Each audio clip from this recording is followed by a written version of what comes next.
It's just been a little bit over 1 month since I arrived here at Elizabeth Ann Seton as your new pastor. It's been a wonderful journey so far, and I look forward to our further journey in faith. I've learned a lot, but there's so much more to learn.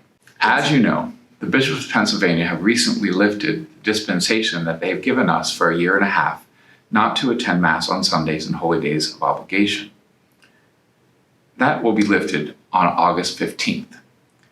I assure you that as you return to church, we at Elizabeth Ann Seton are taking all precautions to keep you safe.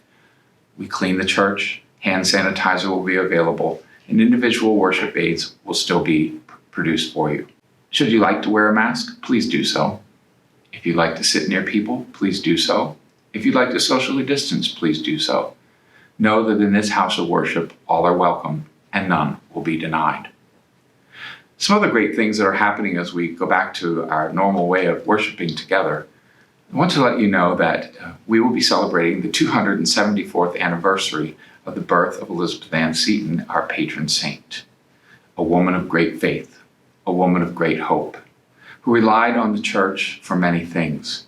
If we think about the life of Elizabeth Ann Seton and her journey of life, her marriage, her trip to Italy, her conversion to Catholicism, the rejection of her family because of that conversion, the death of her husband, her journey back to the United States, also the challenge that she was given to come to Emmitsburg and to face the cold winters, and her religious sisters who passed during those cold times, even the death of her own children, how important faith was to Elizabeth Ann Seton.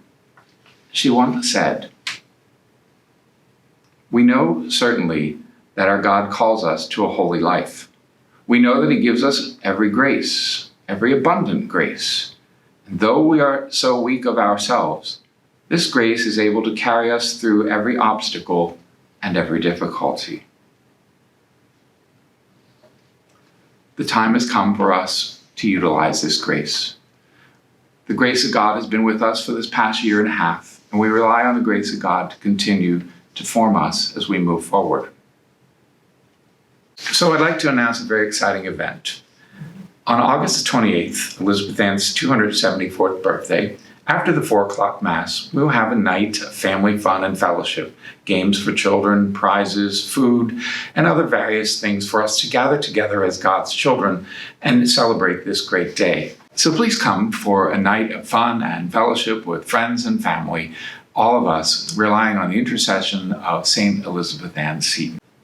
Let us begin this journey by calling on her intercession, that we too may find our faith and our refuge in the church, that we may present to God all our difficulties and rely on the abundant grace that he has to help us through these moments, especially the pandemic and the continued concerns that we have for our family and loved ones. And let us, through the intercession of St. Elizabeth Ann Seton, place our lives into the hands of God, that we might know him and love him and serve him in his holy church. May he be our priority as we journey forward in faith. Elizabeth Ann Seton once said, "I long and wish to serve our Lord with every breath I draw." So as you welcomed me home, let me welcome you home.